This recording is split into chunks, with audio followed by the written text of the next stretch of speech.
दोस्तों, आम्रपाली को इतिहास की सबसे खूबसूरत महिला कहा जाता है।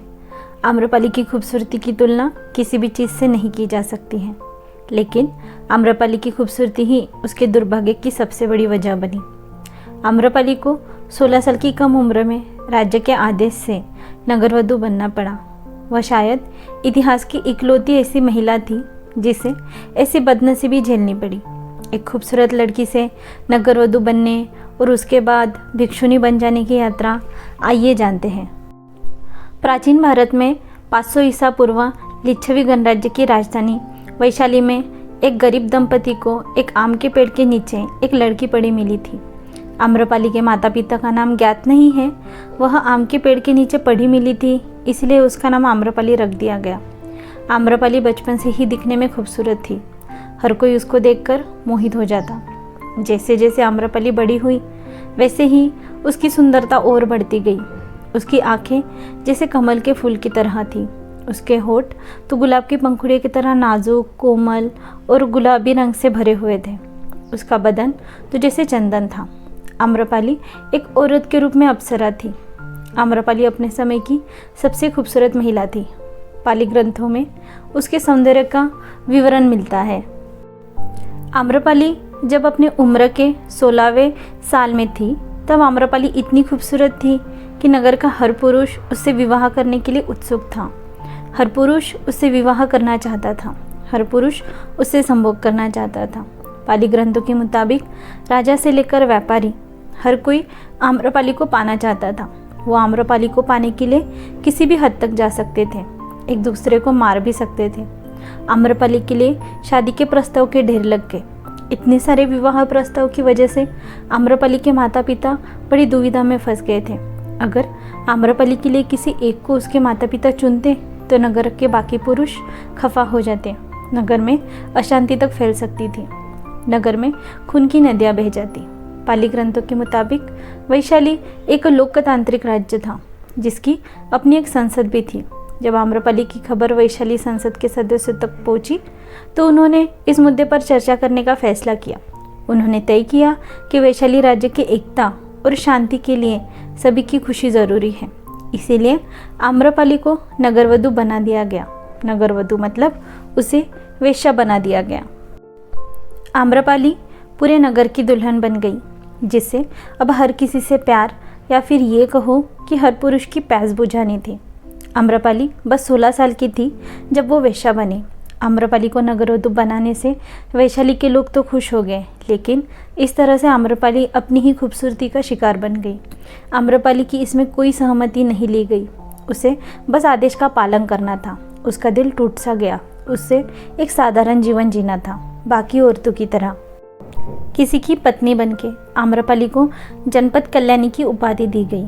यह खिताब 7 साल के लिए दिया जाता था और इसे साम्राज्य की सबसे खूबसूरत और प्रतिभाशाली महिला को दिया जाता था। आम्रपाली को अपना महल मिला। उसे शारीरिक संबंध बनाने के लिए अपना साथी चुनने का अधिकार भी मिला।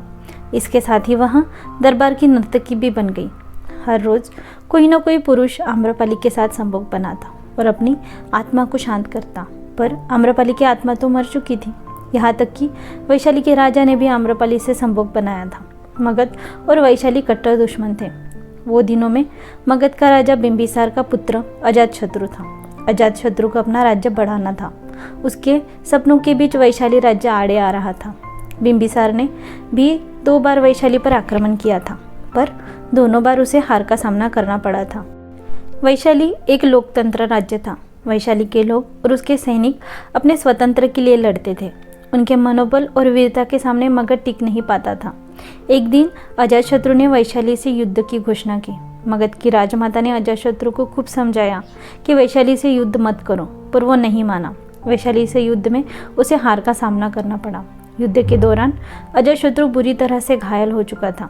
वो वैशाली राज्य में घायल हालत में आम्रपाली के महल में जाके बेहोश हो जाता है। आम्रपाली उसे घायल हालत में देखकर उस पर उपचार करती है। जब अजातशत्रु को होश आता है, वह आम्रपाली को वैशाली का सैनिक बताता है। अजातशत्रु आम्रपाली से अपनी असलियत छुपाता है। वैशाली का सैनिक बताने से आम्रपाली उससे और भी प्रभावित हो जाती है, क्योंकि वैशाली मगध से जीत चुका था। अजातशत्रु आम्रपाली के महल में शरण ले लेता है। अजातशत्रु आम्रपाली को देखकर मोहित हो जाता है। आम्रपाली की सुंदरता उसकी आंखों में बस जाती है।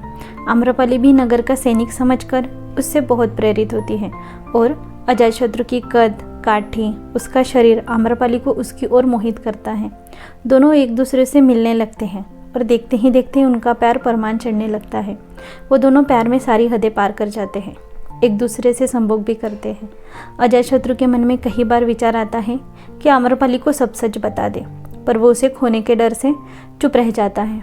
एक दिन मगध का सेनापति आकर अजातशत्रु को चेतावनी देता है कि महाराज, आपको थोड़ा झुक और चतुराई से काम लेना होगा। दुश्मन को पता लग गया है कि आप मगध में नहीं हैं, आप कहीं बाहर छुपे हैं मगध के। वे लोग आपको वैशाली में पकड़कर बंदी भी बना सकते हैं। वो अजातशत्रु को बताता है कि आप आम्रपाली से भी ना मिले, उसमें ही आपकी भलाई है। मगध के सेनापति के अलावा किसी को नहीं पता था कि अजातशत्रु वैशाली में है। अजातशत्रु कई दिन आम्रपाली से नहीं मिलता।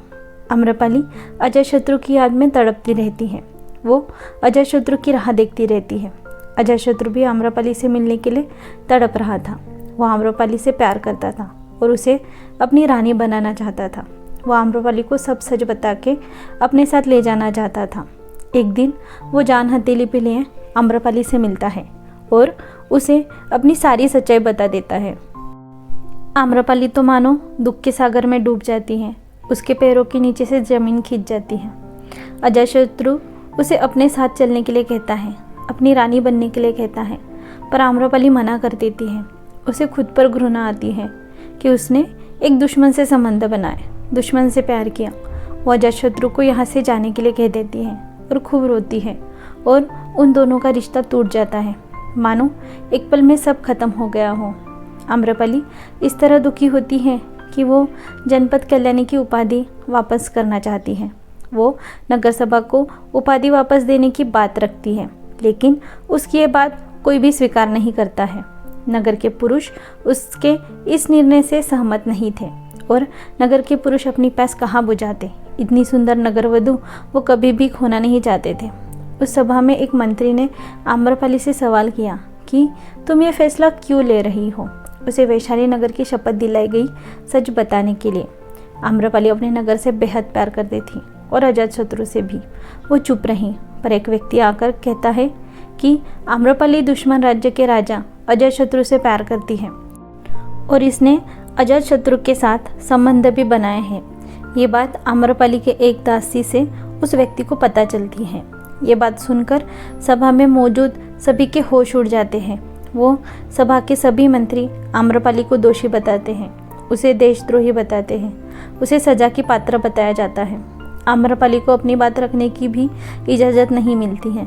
आम्रपाली को तो पता भी नहीं था जब उसने अजातशत्रु से प्यार किया तब कि वो मगध का राजा है। आम्रपाली को बंदी बना के मृत्यु की सज़ा सुनाई जाती है।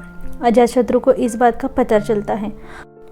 वो इस बात से इतना क्रोधित हो जाता है कि वो वैशाली पर कहर बरसाता है। आम्रपाली को रिहा करने के लिए उसने वैशाली पर आक्रमण कर दिया। कई लोगों की जान चली गई। अजातशत्रु ने पूरे वैशाली को आग लगा दी, सब बर्बाद कर दिया।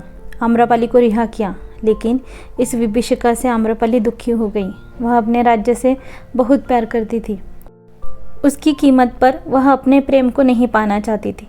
तब अजातशत्रु ने आम्रपाली को रिहा किया और अपने साथ चलने के लिए कहा। तब आम्रपाली ने उसके साथ चलने से मना कर दिया। आम्रपाली ने कहा, तुम मुझे मरने देते तो अच्छा होता। मेरे मरने के बाद तुम मुझे याद करके मेरे प्यार में जीते तो मुझे शांति प्राप्त होती, पर यह विध्वंस देखकर मुझे खुद से घृणा आ रही है। मेरे किए प्यार पर घृणा आ रही है। फिर अजातशत्रु ने पूछा, तुम मेरी जगह होती तो क्या करती। आम्रपाली ने जवाब दिया, मैं तुम्हारी याद में जीती, लेकिन किसी का खून नहीं बहाती। एक औरत के लिए तुमने पूरे राज्य को जला दिया। ये प्यार नहीं, स्वार्थ है। तुम स्वार्थी हो। आम्रपाली खूब दुखी होती है। फिर अजातशत्रु उससे पूछता है, अब तुम क्या करोगी। आम्रपाली कहती है, मुझ में अब कोई इच्छा मोह बाकी बचा ही नहीं है। तब उस वक्त बुद्ध अपने शिष्यों के साथ वैशाली रहते थे। वो बुद्ध के विचारों से प्रेरित थी। उसके मन में एक ही बात आ रही थी, शांति। उसने बुद्ध के शरण में जाना उचित समझा। उसने खुद को बुद्ध संघ में शामिल कर लिया और वो भिक्षुनी बन गई। बुद्ध के शरण में जाकर उसे परम शांति का अनुभव हुआ। उसके मन में मोह, माया, लालच, ईर्ष्या, द्वेष सब भाव खत्म हो गए थे। वो जीवन को एक नए नज़र से देखने लगी और अपना जीवन बुद्ध के शरण में अर्पित कर दिया। ये देख अजातशत्रु ने भी बुद्ध सभा में शामिल होकर दीक्षा ले ली और पूरे राजसुख का त्याग कर दिया। दोस्तों, आपको ये कहानी कैसी लगी मुझे कमेंट बॉक्स में ज़रूर बताइए और चैनल को लाइक, शेयर और सब्सक्राइब कीजिए। धन्यवाद।